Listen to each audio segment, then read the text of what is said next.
बिस्मिल्लाहिर्रहमानिर्रहीम। शुरू अल्लाह के नाम से जो बड़ा मेहरबान नहायत रहम करने वाला है। अस्सलाम वालेकुम, वेलकम टू माय किचन।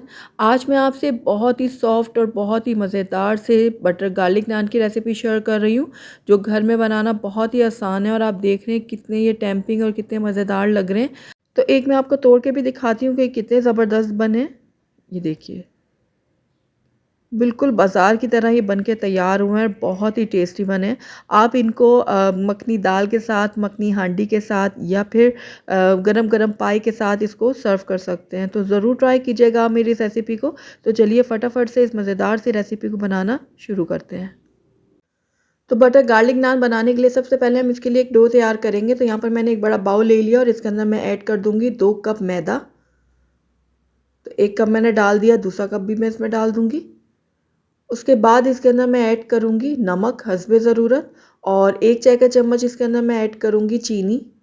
चीनी डालने से हमारे गार्लिक नान में बहुत अच्छा सा कलर आएगा और साथ ही इसके अंदर 1 चाय का चम्मच मैं डाल दूँगी बेकिंग पाउडर। तो सारे ड्राई इंग्रेडिएंट को मैं अच्छे से मिक्स कर लेती हूँ। उसके बाद इसके अंदर 2 खाने के चम्मच मैं ऐड कर दूँगी घी। ये पिघला हुआ घी इसके अंदर मैं ऐड कर रही हूँ और उसके बाद इसके अंदर मैं ऐड करूँगी दही। दही भी मैं 2 खाने के चम्मच इसके अंदर ऐड कर दूँगी और दोबारा से हम सारी चीज़ों को मिक्स कर लेंगे।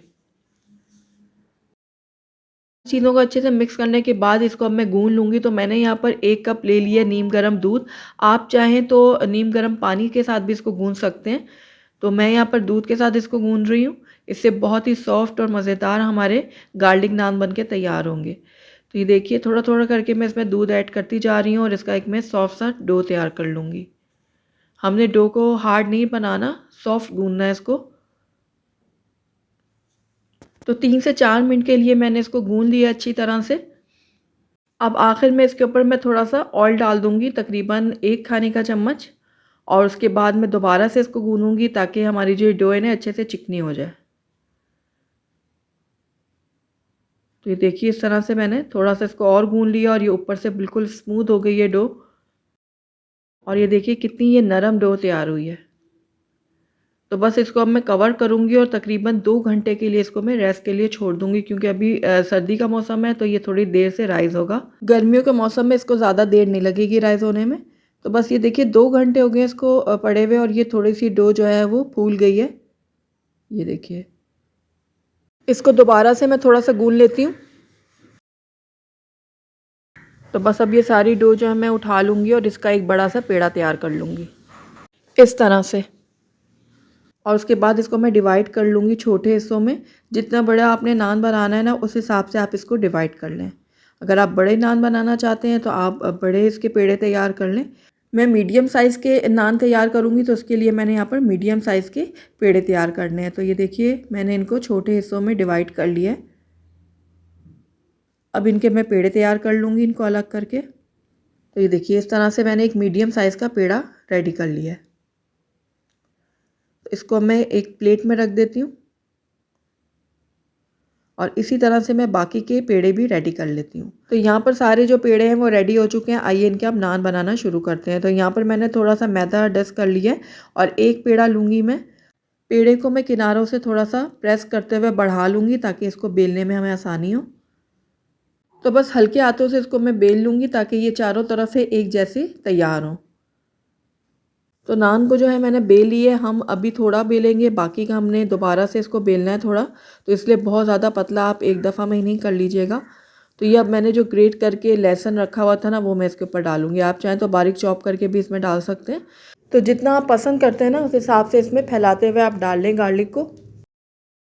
तो ये देखिए, इस तरह से चारों तरफ मैंने फैला के इसके ऊपर लहसुन डाल दिए। अब इसके ऊपर मैं डाल दूँगी थोड़ा-सा हरा धनिया। तो हरा धनिया भी मैंने काट के इसके ऊपर चारों तरफ फैला के डाल दिया है। ये देखिए, इस तरह से। अब इसके ऊपर थोड़ा-सा मैं सूखा मैदा डालूँगी और उसके बाद इसको मैं बेल लूँगी ताकि इसके अंदर जो लहसुन और हमने हरा धनिया डाला है ना, वो नान के साथ थोड़ा-सा चिपक जाए। अब आराम से उठाऊँगी और थोड़ा मैदा और डालूँगी और इसको पलटकर मैं इसको मज़ीद बेलूँगी। बिल्कुल हल्के हाथों से हमने इसको बेलना है। तो ये देखिए, इस तरह मैं ओवल शेप में इसको बेल रही हूँ। आप चाहें तो राउंड में भी इसको बेल सकते हैं। फिर इसके ऊपर मैं अच्छी अमाउंट में पानी लगाऊँगी, इस तरह से, और फिर आराम से इसको उठाकर गरम पैन के अंदर डाल दूँगी। हमने प्री हीट करने के लिए रखा हुआ था पैन को। बहुत ध्यान के साथ इसके अंदर हम डाल देंगे और फ्लेम को मैंने बिल्कुल अब लो कर दिया है और इसका अब हम वेट करेंगे। जैसे इसमें इस तरह से बबल आने शुरू होंगे तो हम पैन को उठाएंगे और इसको हम कलर देने के लिए उल्टा करेंगे और इसको थोड़ा सा हम पका लेंगे ताकि ये ऊपर से भी थोड़ा सा पक जाए और इसमें अच्छा सा कलर भी आ जाए। तो इस तरह से आप इसको घुमाते हुए पका लें और साथ साथ चेक भी करते रहें। तो कुछ ही देर में आप देखेंगे इसमें बहुत अच्छा सा कलर आ जाएगा। ये देखिए इस तरह से। तो ये बस हमारा नान जो है वो रेडी है। किसी भी चमचे की मदद से इसको आप इस तरह से निकाल लें, बहुत ही ईजिली ये निकल जाएगा। पीछे से भी मैं आपको दिखाती हूँ कितने अच्छे से ये कुक हुआ है। ये देखिए, तो ऊपर से भी अच्छा कलर आ गया है। तो बस इसी टाइम पे आकर इसके ऊपर हम बटर लगा लेंगे। बटर आपने फ़ौरन ही लगाना है, गरम गरम जब नान होगा तो उसी वक्त हम इसके ऊपर बटर लगाएंगे। तो ये देखिए, अपने हिसाब से जितना आपको पसंद है बटर तो आप इसके ऊपर लगा लें इस तरह फैलाते हुए। तो ये लीजिए, बहुत ही ज़बरदस्त और मज़ेदार सा हमारा बटर गार्लिक नान रेडी हुआ है। इसी तरह से हम बाकी के नान भी रेडी कर लेंगे। आप इनको गरम-गरम मखनी हांडी के साथ, मखनी दाल के साथ या फिर पाए और निहारी के साथ सर्व कर सकते हैं। बहुत ही टेस्टी और मज़ेदार बनते हैं, तो ज़रूर ट्राई कीजिएगा मेरी इस रेसिपी को। अगर आपको मेरी रेसिपी पसंद आई है तो इसको लाइक करें, अपने दोस्तों के साथ शेयर करें और अगर पहली दफ़ा मेरे चैनल पे आएँ तो काइंडली इसको सब्सक्राइब भी कर लें और साथ ही बेल आइकन को भी प्रेस कर दें ताकि मेरी हर नई आने वाली वीडियो की नोटिफिकेशन सबसे पहले आप तक पहुँचे। और कमेंट करके मुझे ज़रूर बताइएगा कि आपको मेरी रेसिपी कैसी लगी। साथ ही मेरे फेसबुक और इंस्टाग्राम के पेज को लाइक करना मत भूलिएगा। Thank you for watching. अल्लाह हाफिज़।